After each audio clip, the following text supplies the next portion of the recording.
conditioning like soccer or rugby,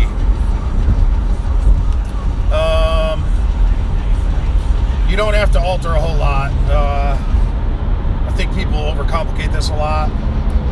You know, basically get fucking strong in the weight room and do your conditioning and stuff on the field. Just because you're in shape and can run forever doesn't mean you can't be strong too. So get as strong as you can in the weight room, attack your weaknesses, and then add in your conditioning. You might have to scale back some of your training, some of your strength work in the weight room. You know, obviously you're not gonna get as strong as you could if you were only doing lifting, but you can still get pretty fucking strong and be in pretty good fucking shape. But everybody's different. You know, you gotta kind of, basically like everything else, start down low and just build both ends of the spectrum up as much as you can, and then when it's time to prioritize something else over the other, raise one up and pull the other one back a little bit.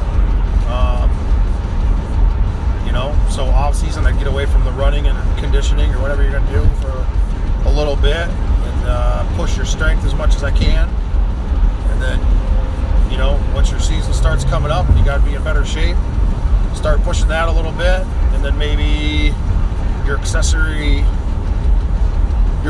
work volume is going to drop a little bit. That's one way to do it,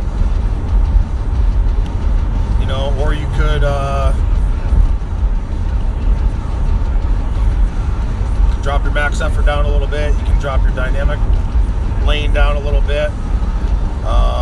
The thing that makes the most sense to me would be drop down your accessory work a little bit, because your max effort work is, you know, pretty low volume, not much soreness coming from that. Same with dynamic. Those two things are mostly CNS driven,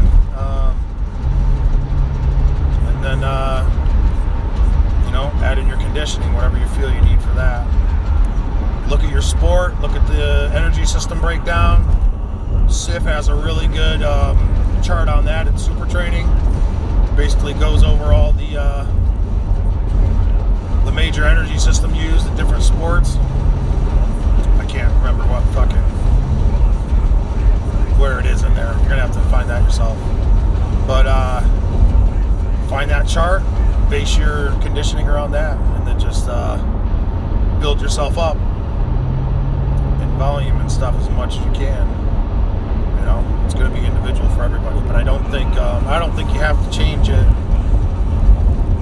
really that much different. You just got to you can be as strong as you can, and then you got to be in shape too to play your sport. It's just you're adding something else in.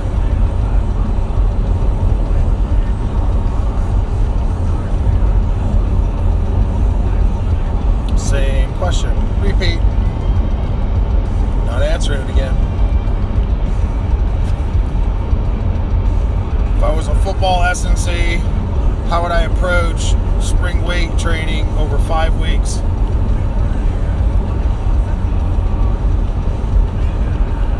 I'm guessing you're talking about training while you're having practices too.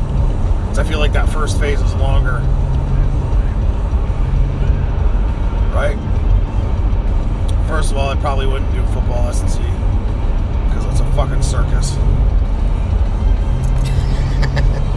But I probably lift 3 days a week. And a lot of this depends on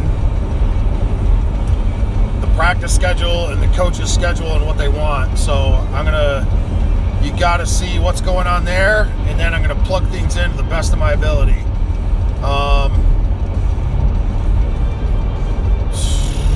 There's so many factors that I need to know first before I can lay this out. I hope that makes sense.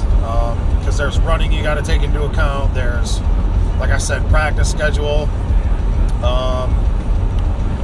I'm probably going to drop accessory work volume down a little bit. Max effort work depends on the group I got. If they can keep it in there and do okay and be good to go for practice and stuff the rest of the week. I'm going to keep that in there. Dynamic work you'll be fine with. I might drop that volume down a little bit though. And maybe not even drop it down.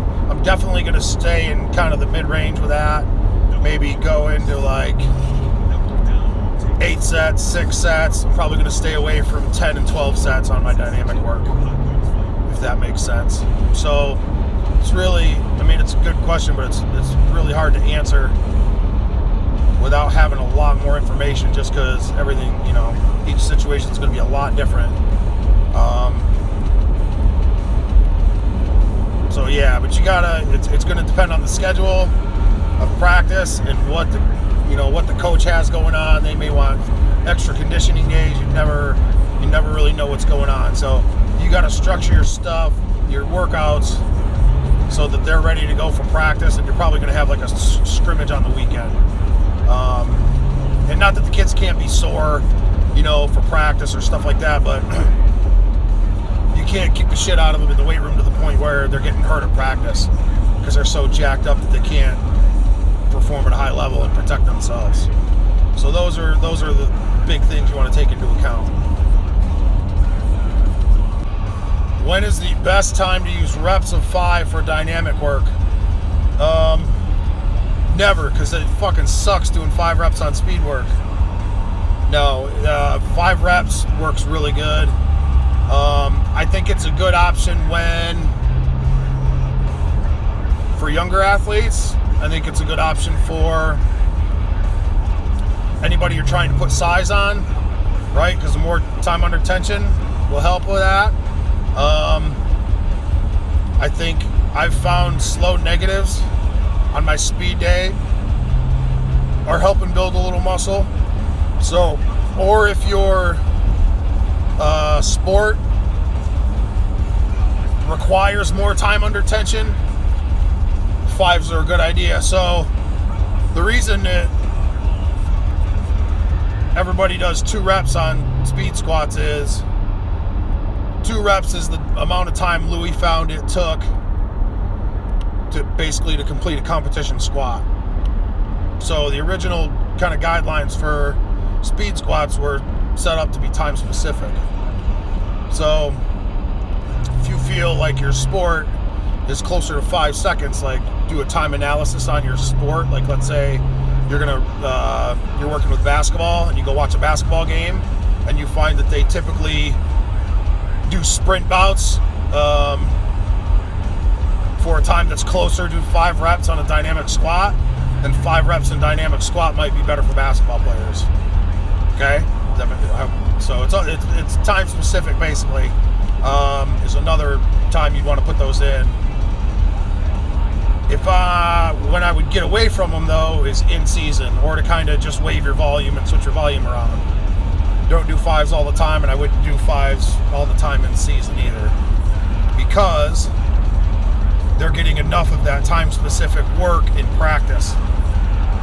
If that makes sense. All right, so those are the times I would use them, but they're good. Even for a lifter, they're good. They'll help a fat ass power lifter get in shape pretty quick. Is it sad if you can almost out squat your deadlift? No. I mean, everybody's built different, you know. Typically, everyone's different, man. Fucking, who cares? Just get fucking stronger. Who cares about whatever? Now, if your deadlift just fucking sucks, then, I don't know, work on your deadlift more. But, you know, it doesn't matter what's higher than the other. Just get fucking stronger. That's a lot of people will. I find beginning lifters can't figure out why their deadlift is higher than their squat. You know, and it's like you just don't have the overall body strength to fucking hold that weight up. So they're kind of confused. That's just kind of how it works. I guess raw lifters too. You get quite a few raw lifters. Got a higher deadlift than squat, but I guess I'm kind of speaking to shit I don't know on that one. Fucking raw lifting. what's the comparison pound-wise between a box squat and a free squat? Should they be close? This depends on the person. Here's typically what you'll find is with someone who's been mostly free squatting, and then if they go to do a box squat and they do it right, they typically will get their ass kicked on the box squat. Because one, it's probably actually going to be proper depth, and two, they got to sit there and pause and kind of lose all their momentum and a little bit of their stretch reflex. So usually when they're new to it, a box squat's going to be lower than their free squat, and probably because their feet are going to be usually out wider than they're used to. So that's usually the beginning, and then after a while what you'll find is they'll get better at box squat than they are free squat, and it's just because that's what they're used to. So it kind of switches as they go along and train with the box more. Now that's not to say, and this is the problem, because like let's take a raw lifter for example. They'll try conjugate and they figure all they got to do is box squat all the fucking time, and then they try to just go free squat at the end of a cycle or whatever, and they get their ass kicked, and then they figure, well, box squatting doesn't work. It's gotta be manipulated for every situation differently. So, like me being in gear, I can box squat all the time and basically go to the meet. My free squat's gonna be higher. Now if you're a raw squatter, you can't do that. You've got to keep some free squat in there because it's a skill, and it's something your body's not going to adapt to, not having that box there, so you got to get used to it again. So if you're a raw lifter, don't just box squat and think you're going to go to the meet and free squat and just PR all the time. You got to keep it in there so you stay used to it.